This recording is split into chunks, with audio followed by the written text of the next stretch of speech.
Many people know the story of the Titanic from the 1997 movie directed by James Cameron. The film, with its epic romance between Jack and Rose, brought the tragedy of the Titanic to life for millions of viewers. However, while the movie's dramatic love story is fictional, the real tale of the Titanic is equally compelling and heart-wrenching. Let's explore the true story of the RMS Titanic, a tale of ambition, hubris, and a heartbreaking disaster. The Titanic was the brainchild of the White Star Line, a British shipping company. The ship was part of a trio of luxury liners designed to dominate the transatlantic passenger market. Construction began in March 1909 at the Harland and Wolff shipyard in Belfast, Northern Ireland. The Titanic was a marvel of modern engineering, touted as the largest and most luxurious ship of its time. The ship took nearly 3 years to build, with the labor of thousands of workers who meticulously crafted its enormous hull and luxurious interiors. The Titanic was an impressive feat, measuring 882 feet in length and standing 175 feet tall. It was designed to be unsinkable, with a double-bottomed hull divided into 16 watertight compartments. These compartments could be sealed off in the event of a breach, supposedly making the ship able to stay afloat even if up to 4 of these compartments were flooded. The ship boasted opulent accommodations, including a grand staircase, a swimming pool, a gymnasium, and even a Turkish bath. First-class passengers enjoyed luxurious cabins, richly decorated with fine wood paneling and elegant furnishings, and fine dining with menus featuring gourmet dishes. Second and third-class accommodations, though more modest, were still superior to many other ships of the era. Third-class passengers, many of whom were immigrants heading to the United States, traveled in simple but clean and comfortable quarters. On April 10, 1912, the Titanic set sail from Southampton, England, on its maiden voyage to New York City. The ship made stops in Cherbourg, France, and Queenstown, now Copes, Ireland, to pick up additional passengers. On board were some of the wealthiest people of the time, including John Jacob Astor IV, Benjamin Guggenheim, and Isidor Straus. Alongside them were hundreds of immigrants seeking a new life in America. As the Titanic sailed across the Atlantic, it received multiple warnings about icebergs in the area. These warnings were sent via the Marconi wireless system, a relatively new technology at the time. However, due to various factors, including a backlog of passenger messages and the belief that the Titanic could safely navigate through the ice field, these warnings were not heeded with the urgency they required. On the night of April 14, 1912, the Titanic was sailing through the North Atlantic when lookouts Frederick Fleet and Reginald Lee spotted an iceberg directly in the ship's path. The night was clear but moonless, making the iceberg difficult to see until it was dangerously close.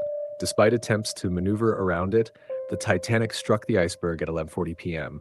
The impact caused a series of punctures along the starboard side, breaching 5 of the ship's watertight compartments.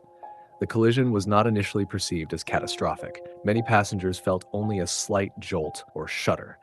Captain Edward Smith, after consulting with the ship's designer, Thomas Andrews, realized the severity of the situation. Andrews calculated that the Titanic could only stay afloat for a couple of hours. The ship was doomed. Initially, there was little panic among the passengers, as many believed the ship was truly unsinkable. However, as the bow began to dip and water flooded the compartments, it became clear that the Titanic was doomed. The crew began to launch lifeboats, but there were only enough for about half of the 2,224 passengers and crew on board. Women and children were given priority, leading to a tragic loss of life among male passengers and crew members. Lifeboats were launched with many seats empty due to confusion and the urgency of the situation. The ship's band, led by Wallace Hartley, famously continued to play music to calm passengers as the chaos unfolded. By 2:20 a.m. on April 15th, the Titanic's stern rose high out of the water as the bow plunged deeper. The ship broke in two and sank, leaving more than 1,500 people in the freezing waters of the North Atlantic. Those who survived did so mainly because they were able to find space in the lifeboats, or were later rescued by the RMS Carpathia, which arrived at the scene around 4 a.m. The freezing temperatures of the North Atlantic waters were a death sentence for those who found themselves in the water. Hypothermia set in quickly, and the vast majority of those who entered the water did not survive long. The sounds of distress and the cries for help filled the night air, creating a haunting atmosphere of desperation and despair. The lifeboats, though not fully occupied, did not return immediately to rescue those in the water due to fears of being swamped by desperate swimmers. Only a few lifeboats returned, managing to pull some survivors from the icy water. Among the heroic rescues were the efforts of Lifeboat 4, commanded by Officer Joseph Boxhall, and Lifeboat 14, led by 5th Officer Harold Lowe, who made multiple trips to rescue as many as they could. Amid the chaos and tragedy, there were remarkable acts of heroism. The ship's crew, particularly the engineers and stokers, remained at their posts, working tirelessly to keep the ship's lights on and the pumps running as long as possible.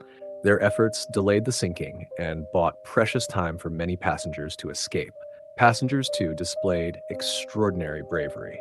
Isidore Strauss, co-owner of Macy's department store, refused a place in a lifeboat while there were still women and children on board. His wife, Ida, chose to stay with him, and they were last seen sitting together on deck chairs as the ship went down. Benjamin Guggenheim, dressed in his finest evening wear, reportedly declared his readiness to go down as a gentleman. The sinking of the Titanic shocked the world and led to significant changes in maritime safety regulations. The International Convention for the Safety of Life at Sea, SOLAS, was established in 1914, mandating sufficient lifeboats for all passengers, regular lifeboat drills, and improved ship design and communication. The inquiries that followed the disaster revealed numerous flaws in the ship's design and the emergency procedures. The practice of wireless operators prioritizing passenger messages over critical iceberg warnings was scrutinized, leading to improved communication protocols. The lack of lifeboats for all passengers was addressed with new regulations requiring enough lifeboats for everyone on board. The Titanic disaster remains one of the most famous maritime tragedies in history. It has been the subject of numerous books, films, and documentaries, each exploring different aspects of the event. The wreck of the Titanic was discovered in 1985, lying more than 12,000 feet beneath the ocean's surface. This discovery reignited interest in the story and provided new insights into what happened that fateful night. Artifacts recovered from the wreck site have been displayed in museums around the world, offering a tangible connection to the ship and its passengers. These exhibitions have allowed people to reflect on the human stories behind the disaster, ensuring that the memory of those who perished is preserved. While the movie Titanic captured the imagination of millions with its romantic storyline and stunning visuals, the true story of the Titanic is a poignant reminder of the fragility of human ambition and the unpredictable power of nature. It is a tale of innovation and tragedy, of human error and heroism, and ultimately a sobering lesson in humility. The legacy of the Titanic lives on, not just as a maritime disaster, but as a symbol of the human spirit's resilience in the face of overwhelming odds.